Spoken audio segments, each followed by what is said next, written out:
আর এবার যে ছবি আপনাদের সামনে রেখেছি কোচবিহারের দিনহাটা, যেখানে বিজেপির প্রচারে গিয়ে সুকান্ত মজুমদারকে দেখে তৃণমূলের কালো পতাকা স্লোগান।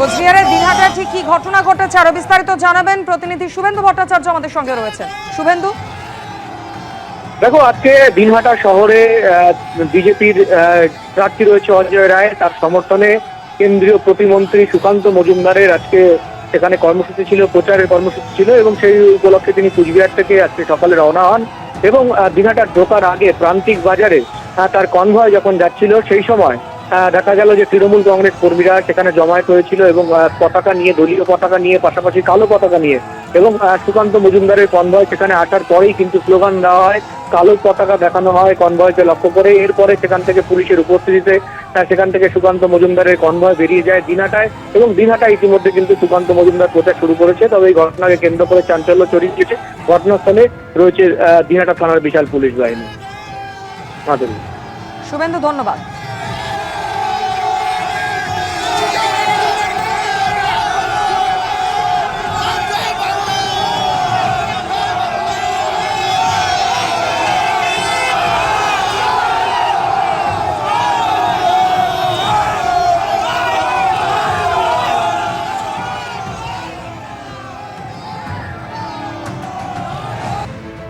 এদিকে সাত সকালে কলকাতার একাধিক জায়গায় ইডি আধিকারিকদের ম্যারাথন তল্লাশি অভিযান।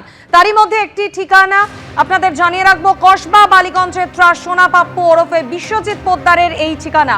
ফার্ন রোডে সোনা পাপ্পুর বাড়িতে হানা দেন আজ ইডি আধিকারিকরা। সোনা পাপ্পু বাড়িতে নেই, তার খোঁজ চলছে খবর ইডি সূত্রে। নির্মাণ কাজের নাম করে কোটি কোটি টাকা তোলাবাজির অভিযোগ ওঠে এই সোনা পাপ্পুর বিরুদ্ধে।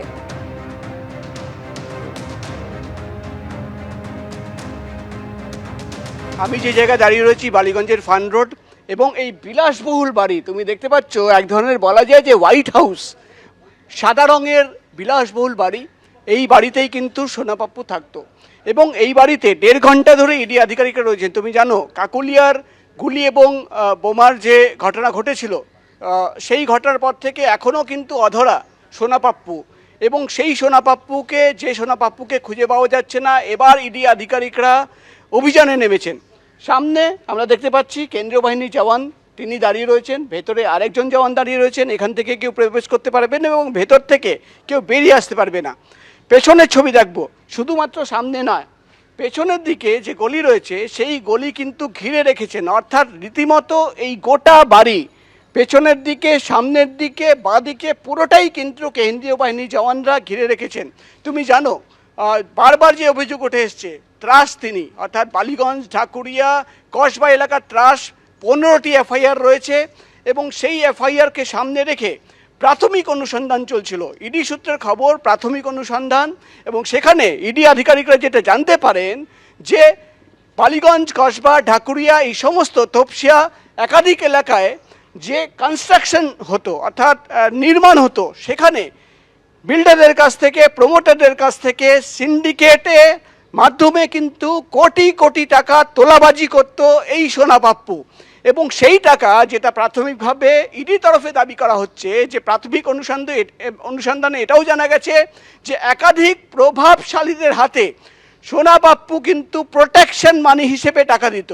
অর্থাৎ প্রোটেকশন মানি হিসেবে প্রভাবশালীদের কাছে যে টাকা পৌঁছে যেত তার তথ্য রয়েছে ইডি আধিকারিকদের কাছে। এবং আজকের ইডির এই অভিযান, যে সোনা পাপ্পু মাথায় কাদের হাত ছিল, কাদের প্রোটেকশন সোনা পাপ্পু পেত, কাদের কাছে সোনা পাপ্পু এই কোটি কোটি টাকা পৌঁছে দিত, কাদের মাথায় হাত থাকার জন্য সে এত কাজ করেছে, দিনের পর দিন সে এক্সটর্শন করেছে, বিভিন্নভাবে চমকানো ধমকানো অভিযোগ রয়েছে, যেখানেই কাজ হচ্ছে সেখানে গিয়ে টাকা চাইছে। আর একাধিক অভিযোগ থাকার সত্ত্বেও কিন্তু কেন তার বিরুদ্ধে ব্যবস্থা নেওয়া হতো না? অর্থাৎ ইডি আধিকারিকরা মূলত জানার চেষ্টা করছে যে বিশ্বজিৎ পোদ্দার ওরফে সোনা পাপ্পু, যার নামে ইতিমধ্যেই 15টি এফআইআর রয়েছে। আজ 1 এপ্রিল, ঠিক 2 মাস আগে 1 ফেব্রুয়ারি কাকুলিয়া রোডে বোমাগুলি তাণ্ডব কাণ্ডে নাম জড়িয়েছিল এই সোনা পাপ্পু ওরফে বিশ্বজিৎ পোদ্দারের। 2 মাস পেরিয়ে গিয়েছে, কলকাতা পুলিশের খাতায় এখনো অধরা এই সোনা পাপ্পু, অথচ আজ তারই ঠিকানায় হানা দিল ইডি আধিকারিকরা। তার স্ত্রী কি জানিয়েছেন শোনাবো। না, আমি শুনেছি, তাই জন্য হ্যাঁ উইদাউট আমার পারমিশনে এখানে ভেতরে আমার ঘরের ভেতরে আসা হয়েছে, তাই জন্য আমি এসেছি। মোবাইল ফোনে যোগাযোগ করার চেষ্টা করেছেন? হ্যাঁ, আমি ওনাকে যোগাযোগ করার চেষ্টা করিনি, আমি আমার বাপের বাড়িতে ছিলাম, আমি খবর পেয়েছি, আমি এসেছি।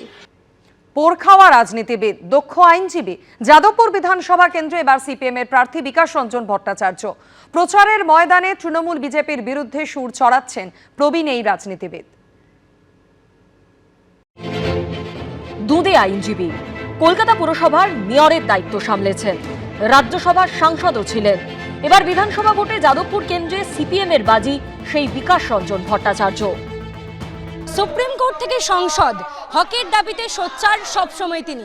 আর এবারে বামফ্রন্ট মনোনীত সিপিআইএম প্রার্থী যাদবপুর বিধানসভা কেন্দ্রে বিকাশ রঞ্জন ভট্টাচার্য। যাদবপুরের মানুষ তারা ধীরে ধীরে অভিজ্ঞতার মধ্য দিয়ে বুঝেছেন যে বামপন্থীরা একমাত্র তাদের মৌলিক দাবিগুলো নিয়ে চিন্তা ভাবনা করছে, লড়াই করতে পারে।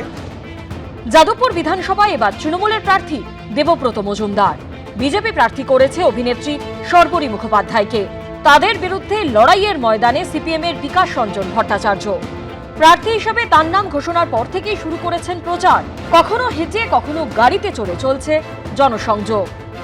কেন মানুষ সবসময়ই ইতিবাচক চিন্তা করতে চেষ্টা করে, তাদের কাছে বিভিন্ন তথ্য থাকে না, তাই তারা বিভ্রান্ত হন। এখন বিভিন্ন সত্য তথ্য মানুষের সামনে হাজির হচ্ছে এবং মানুষ তার ভিত্তিতেই তাদের নির্বাচন করবেন। এক সময়ের বাম দুর্গ যাদবপুর। 2011 সালে যাদবপুরে মনীশ গুপ্তর কাছে পরাজিত হন বুদ্ধদেব ভট্টাচার্য।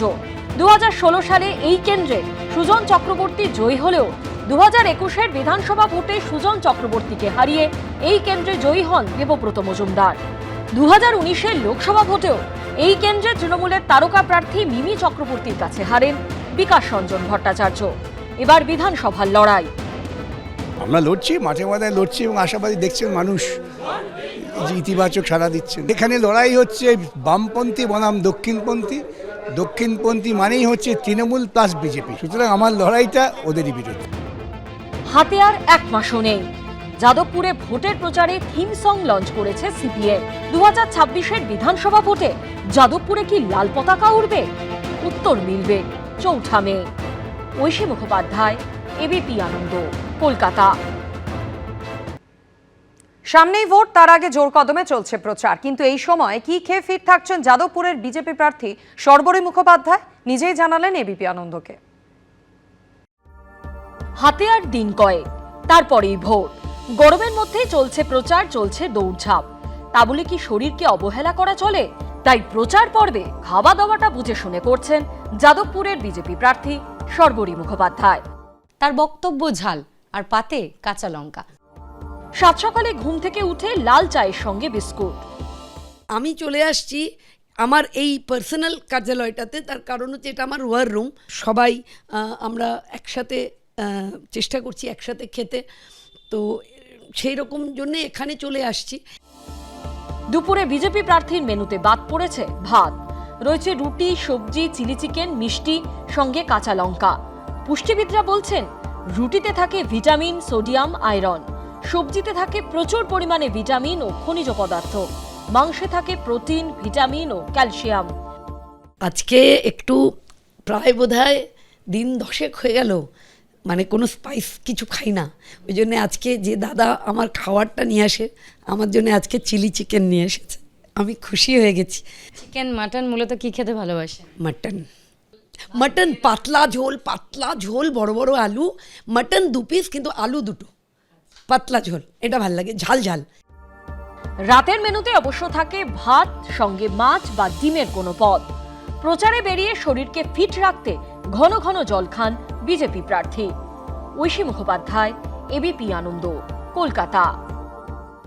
এবিপি আনন্দ, এগিয়ে থাকে, এগিয়ে রাখে।